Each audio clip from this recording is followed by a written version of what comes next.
Hi, I'm Joe with Miniature Landscape Hobbies. In this episode, we're going to pull out all the stops painting a character model for Napoleonic Wargaming.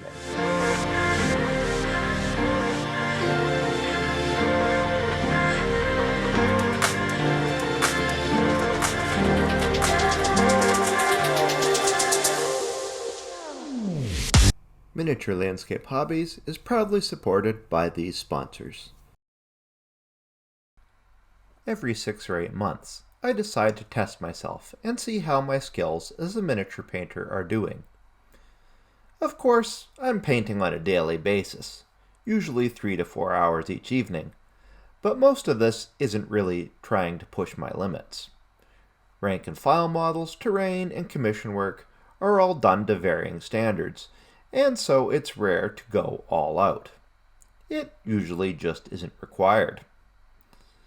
I decided just before Christmas the time had arrived to grab a character model, in this case a French general by Perry, and get to work. Coincidentally, just as I was trying to get up and running on the project, my friends at Torchlight Games sent me a new paint set by AK Interactive. A 3rd generation acrylic paint set that's arriving in stores for the holidays. So, now I'm all ready. I knew I'd have to draw on some additional products, but I tried my best to stick to, for the most part, what was in this kit. Before we get to the actual paint sequence, I want you to keep in mind that this is a character model. This paint job is not about speed. Because of this, the strategy for painting this type of model is different than with rank and file models. Here, batch painting and zenithal effects using products like speed paints and shader washes are the name of the game. Of course, these products do work fine for character models, but I decided to stick with the old-fashioned method, and this is something I'm pretty confident in, so I decided to use acrylic layering. If you're new to this type of painting, this is where you take the base color and add a little lighter color to it, often white, but not always, and paint over the darker previous color, pulling back from the recesses just a bit with each new coat. This creates pretty strong contrast. With the final color, you highlight just the finest edges where the light would be striking the model directly. I have other videos covering how this theory works. You may want to check them out. For the purpose of this video, though, keep it in mind, as I don't always show every intermediate layer. To do so simply would take too long, as most surfaces get 4 or 5 layers each. So, that's enough talk. Let's get down to work. Please support us by subscribing on Patreon. Our subscribers receive a 5% discount on paint and building supplies from Torchlight Games, promotional products from Event Horizon Hobbies, free access to 3D print files, and a whole lot more. If you wish to make a one-time donation, click the button for Super Thanks.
That's it for this episode. I hope you enjoyed watching it as much as I enjoyed making it.